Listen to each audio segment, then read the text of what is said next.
Et si une seule prière pouvait changer votre vie pour toujours et s'il existait une manière de prier qui pourrait vous apporter la paix, la guérison et une connexion plus profonde avec le Créateur, nous avons tous prié, mais vous êtes-vous déjà arrêté pour vous demander: est-ce que je prie vraiment de la bonne façon? Il existe une meilleure manière, une manière que Jésus lui-même a révélée et qui pourrait tout changer pour vous. Pensez Y. Quelle est la chose que vous changeriez dans votre vie en ce moment? Est-ce le stress des difficultés financières, la douleur d'une relation brisée ou le poids de l'anxiété qui vous retient? Peu importe ce que c'est, Jésus nous a montré une façon de nous connecter à Dieu qui apporte une paix et une liberté durable. Dans cette vidéo, nous allons découvrir ce que la plupart des gens font de mal lorsqu'ils parlent à Dieu et vous montrer comment prier avec puissance, intention et paix, comme Jésus l'a enseigné. L'une des erreurs les plus courantes que les gens commettent lorsqu'ils prient est de se précipiter. Une autre erreur courante que les gens commettent est de traiter la prière comme une liste de demandes. Mais Jésus nous enseigne dans Matthieu que ton royaume vienne, que ta volonté soit faite sur la terre comme au ciel. Matthieu nous enseigne que la prière ne consiste pas à convaincre Dieu de faire notre volonté,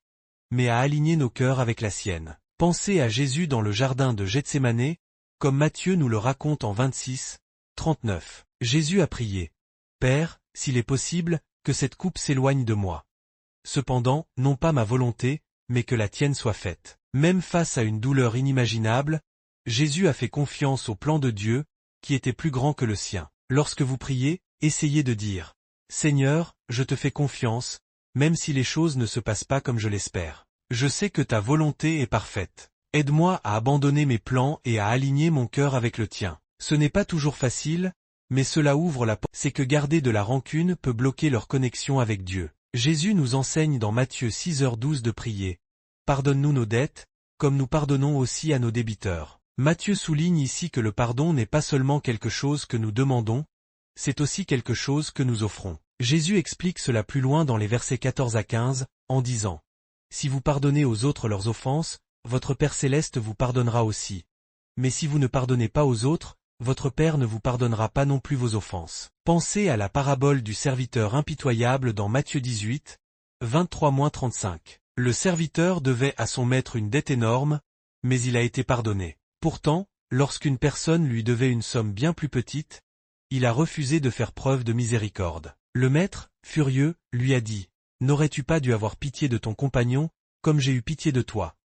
Le pardon ne consiste pas à excuser les actions de quelqu'un, mais à vous libérer de l'amertume et à faire place à la grâce de Dieu. Lorsque vous priez, demandez à Dieu de vous aider à pardonner. Dites: Seigneur, je remets cette personne entre tes mains. Guéris mon cœur et aide-moi à marcher dans ta grâce. Lâcher prise sur la rancune ouvre la porte à la guérison et à la paix. En ce qui concerne la prière, à ma foi, cette partie de la prière nous rappelle que Dieu est notre bouclier. Il ne nous demande pas de combattre les batailles de la vie seule, il nous demande de lui faire confiance pour nous guider et nous délivrer. Jésus nous enseigne également que la prière doit être personnelle et intime, et non une démonstration publique. Dans Matthieu 6, 6, il dit: Quand tu pries, entre dans ta chambre, ferme la porte et prie ton Père qui est là dans le secret. Et ton Père, qui voit dans le secret, te le rendra. Matthieu nous montre ici que la prière n'est pas une question d'impressionner les autres, mais de construire une véritable relation avec Dieu dans les moments de silence. Dans un monde qui cherche souvent l'attention et la reconnaissance, ce rappel est plus important que jamais. Pensez à Daniel dans Daniel 6h10. Même lorsque prier Dieu était illégal, Daniel est allé dans sa chambre, a ouvert ses fenêtres vers Jérusalem et a prié 3 fois par jour. Il n'essayait pas d'être vu, il était simplement dévoué à son temps avec Dieu. Trouvez un espace privé où vous pouvez vous connecter avec Dieu. Cela peut être une pièce calme, un coin paisible ou même une promenade dans la nature. Dites: Seigneur, je suis ici. Je veux passer ce temps avec toi. Parle à mon cœur. Lorsque la prière est une connexion avec Dieu plutôt qu'une performance pour les autres, elle devient une source de force et de transformation. Une erreur que les gens commettent souvent est de penser qu'ils doivent utiliser des mots parfaits. Pensez à Anne dans 1 Samuel 1, 10-13. Elle était tellement brisée alors qu'elle priait pour un enfant que ses lèvres bougeaient, mais aucun son ne sortait. Le prêtre Élie a pensé qu'elle était ivre, mais Dieu a vu sa sincérité et a exaucé sa prière en lui donnant un fils. Lorsque vous priez, ne vous inquiétez pas de dire toutes les bonnes choses. Soyez simplement honnête avec Dieu. Dites: Seigneur, je suis en difficulté et je n'ai pas les mots, s'il te plaît, aide-moi. Dieu voit votre cœur et il valorise votre authenticité plus que n'importe quelle phrase bien tournée. La prière est une conversation, pas une performance. Parlez-lui avec la même honnêteté que vous partageriez avec un ami de confiance. Une autre erreur que beaucoup de gens commettent est de douter que leur prière soit entendue. Jésus nous encourage dans Matthieu 21h22 en disant « Tout ce que vous demanderez dans la prière avec foi, vous le recevrez ». Matthieu nous montre ici que la foi est le fondement de la prière. Sans foi, il est facile de sentir que vos mots se perdent dans le vide. Mais Jésus nous enseigne à croire que Dieu entend chaque mot et qu'il est déjà à l'œuvre, même lorsque nous ne pouvons pas le voir. Pensez à l'histoire de la femme qui souffrait d'une perte de sang dans Matthieu 9, 20-22. Pendant 12 ans elle a souffert, mais lorsqu'elle a entendu que Jésus était près d'elle, elle a cru.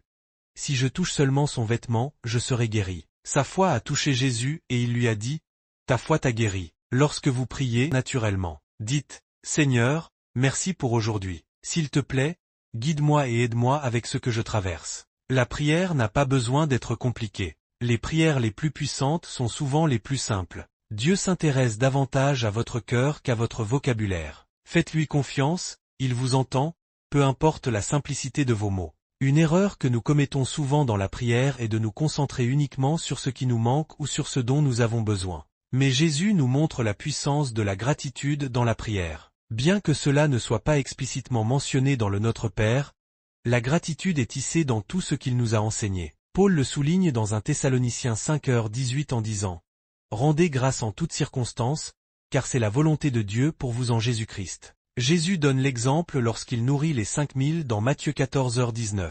Avant de distribuer les pains et les poissons, il rend grâce à Dieu. Il n'attend pas que le miracle se produise d'abord.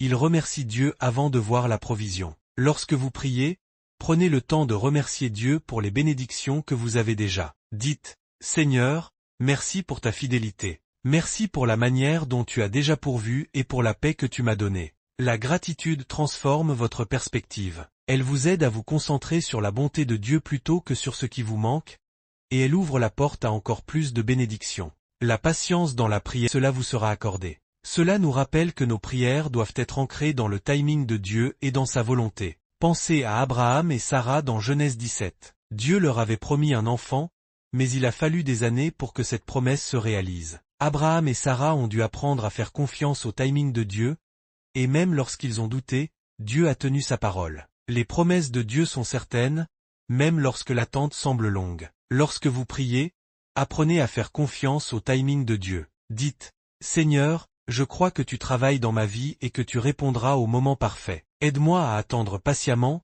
sachant que ton plan est toujours meilleur que le mien. » La patience dans la prière est une expression de la foi, une confiance que Dieu pourvoira à nos besoins au moment où nous en aurons besoin. La prière ne consiste pas seulement à demander des choses dont nous avons besoin ou que nous voulons, mais aussi à chercher la sagesse. Dans Jacques 1h5, il est dit, « Si l'un de vous manque de sagesse, qu'il la demande à Dieu, qui donne à tous libéralement et sans reproche, et elle lui sera donnée. » Matthieu nous rappelle que Dieu veut que nous cherchions sa direction dans tous les domaines de notre vie. Nous sommes souvent confrontés à des décisions, grandes ou petites, qui nécessitent du discernement. Lorsque nous prions pour la sagesse, nous reconnaissons que nous avons besoin de la direction de Dieu dans chaque aspect de notre vie, et d'aligner vos paroles sur les promesses de Dieu. Jésus lui-même a donné l'exemple en priant, citant souvent les Écritures et rappelant au Père sa parole. Dans Matthieu 4, lorsque Jésus a été tenté par Satan, il a répondu, « L'homme ne vivra pas de pain seulement, mais de toute parole qui sort de la bouche de Dieu. »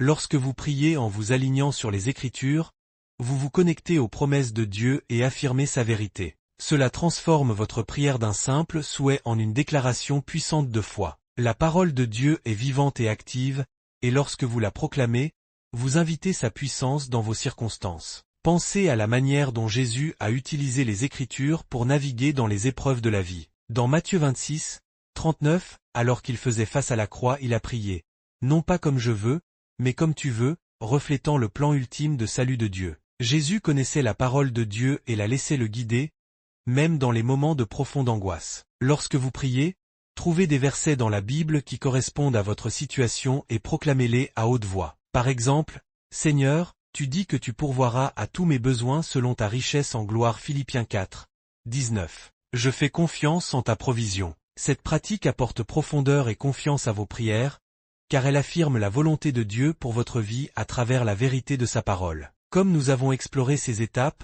rappelez-vous que la prière n'est pas juste un rituel ou un ensemble de mots à dire. Jésus nous a enseigné comment prier, et lorsque nous suivons son exemple, nous invitons une connexion personnelle profonde avec Dieu qui nous transforme, ainsi que nos circonstances. Imaginez comment votre vie pourrait changer si vous abordiez la prière avec ces principes.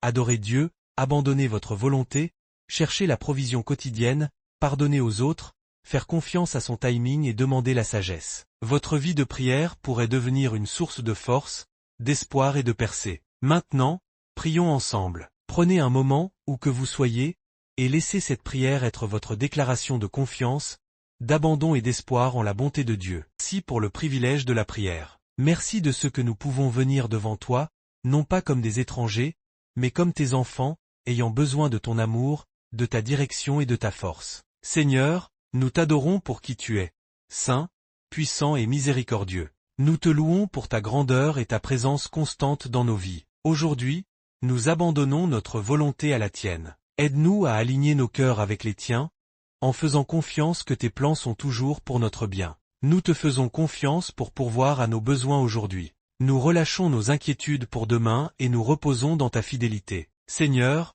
nous pardonnons à ceux qui nous ont blessés. Aide-nous à lâcher prise sur l'amertume et à embrasser ta grâce. Nous t'invitons dans nos luttes, sachant que tu nous guideras à travers elles. Nous te faisons confiance pour être notre protecteur et notre guide. S'il te plaît, apprends-nous à prier avec le cœur, et non par habitude. Que nos prières soient remplies de sincérité et d'authenticité. Nous croyons que tu nous entends, et nous faisons confiance que tu répondras à nos prières selon ton timing parfait. Seigneur, nous te demandons aussi la sagesse. Aide-nous à faire des choix qui t'honorent et qui nous rapprochent de ton dessein pour nos vies. Merci, Père, pour ton amour, ta sagesse et ta grâce. Nous attendons avec des cœurs pleins d'espérance, confiants que tu es toujours à l'œuvre dans nos vies. Au nom de Jésus, nous prions.